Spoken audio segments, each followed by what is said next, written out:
ನೋಡಿ ಮೊನ್ನೆ ನಾನು ಒಂದು ಶ್ರೀಲಂಕಾ ಗೌರ್ಮೆಂಟಿಂದ ನನಗೊಂದು ಅವಾರ್ಡ್ ಕೊಟ್ಟಿದ್ರು. ಅದು ಒಂದು ಹೆಮ್ಮೆ ಏನಂದರೆ ನಾನು ಕರ್ನಾಟಕದಲ್ಲಿ ಮಾಡಿರೋದು ಒಂದು ಹೆಮ್ಮೆ. ಬೆಂಗಳೂರಲ್ಲಿ ಮಾಡಿರೋದು ನನಗೆ ಅಲ್ಲಿ ಕರೆಸ್ಬಿಟ್ಟು ನನಗೆ ಅವರು ಅವಾರ್ಡ್ ಕೊಟ್ಟಿದ್ದಾರೆ. ಅದು ನನಗೆ ಒಂದು ಹೆಮ್ಮೆ ಫೀಲ್ ಆಯಿತು. ಖುಷಿ, ನನಗೆ ಯಾವಾಗೂ ಖುಷಿ ಈ ಫ್ಲೈಟ್ ಇಕ್ಕಿರೋದು.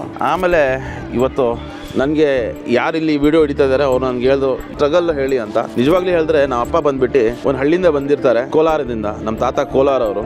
ಅಲ್ಲಿಂದ ಅವರು ಬ್ಯಾಂಗ್ಳೂರು ಸಿಟಿಗೆ ಬರ್ತಾರೆ. ಬ್ಯಾಂಗ್ಳೂರು ಸಿಟಿ ಬಂದ್ಬಿಟ್ಟು ಒಂದು ಆಫೀಸರ್ ಆಗ್ತಾರೆ, KB ಆಫೀಸರ್. ಅವರು ಇವತ್ತು ಇದ್ಬಿಟ್ಟಿದ್ದಾರೆ. ಅವರು ಹೆಮ್ಮೆಯಿಂದ ಹೇಳ್ಕೊತಿದ್ರು, ನನ್ನ ಮಗ ಇವತ್ತು ಒಳ್ಳೆ ಹೋಟೆಲ್ ಮಾಡಿದ್ದಾನೆ, ಈ ಜನಗಳು ಬರ್ತಾ ಇದ್ದಾರೆ, ಈ ಜನಗಳಿಗೆ ಸೇವೆ ಮಾಡ್ತಾ ಇದ್ದೀನಿ ಅಂತ ನನಗೊಂದು ಖುಷಿ ಆಗೋದು. ಬಟ್ ಅವ್ರು ನನ್ನ ಜೊತೆ ಇಲ್ಲ.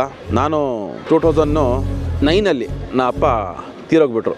ಯಾವಾಗ ನಾನು ಹಸುಗಳು ಸಾಕೊಂಡಿದ್ದೆ ಆ ಟೈಮಲ್ಲಿ ನಮ್ಮ ಅಪ್ಪ ತೀರೋಗ್ಬಿಟ್ರು. ಅಲ್ಲಿಂದ ನಂದು ಮನಸ್ಸು ಚೂರಾಯಿತು. ಅಲ್ಲಿಂದ ನನ್ನ ಹಸುಗಳು ಏನೋ ಒಂದು ಪ್ರಾಬ್ಲಮ್ ಆಯಿತು. ಅದನ್ನು ನಾನು ತುಮಕೂರು ಅಂತ ಹೇಳ್ತೀನಲ್ಲ, ಅದು ನಮ್ಮ ಅಜ್ಜಿ ಅಲ್ಲಿಂದ ಬಂದಿರ್ತಾರೆ. ತುಮಕೂರಿಂದ ಒಳ್ಳೆ ಒಂದು ಹಳ್ಳಿ, ಆ ಹಳ್ಳಿ ಬಂದ್ಬಿಟ್ಟು ಸಿರವಾರ ಅಂತ. ನಮ್ಮ ಅಮ್ಮ 5ನೇ ಕ್ಲಾಸಲ್ಲಿ ತೀರೋಗಿರ್ತಾರಲ್ಲ, ಅದು SLC ಆಗಿದ ಮೇಲೆ ಆ ಸೀಮೆ ಹಸುಗಳು ಸಾಕೋಕ್ಕೆ ನಾನು ಅಲ್ಲಿ ಹೋಗ್ತೀನಿ. ಆ ಟೈಮಲ್ಲಿ 9 ರೂಪಾಯಿ ಪರ್ ಲೀಟ್ರು ನಮಗೆ ಹಾಲು. ಇವತ್ತಿದರ ನಮ್ಮ 35 ರೂಪಾಯಿ 40 ರೂಪಾಯಿ ಇಲ್ಲ. ಪ್ಯಾಟೆದ ಹುಡುಗ ಹಳ್ಳಿ ಹೋಗಿ ಒಂದು ಜೀವನ ಹೆಂಗೆ ಮಾಡ್ದ ಅಂತ ಒಂದು ಚಾಲೆಂಜ್ ಆಗಿ ನಾನು ತೋರಿಸ್ದೆ.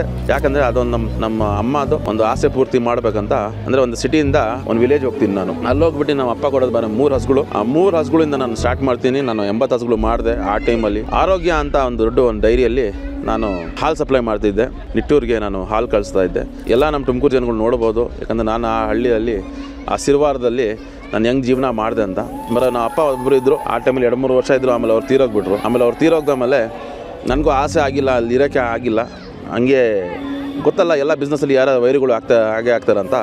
ಸ್ವಂತ ಸಂಬಂಧಿಕರುಗಳೇ ನಮಗೆ ವೈರುಗಳು ಆಗಿದ್ರು. ಅಲ್ಲಿಂದ ನನಗೆ ಇರೋಕ್ಕೆ ಕೊಟ್ಟಿಲ್ಲ.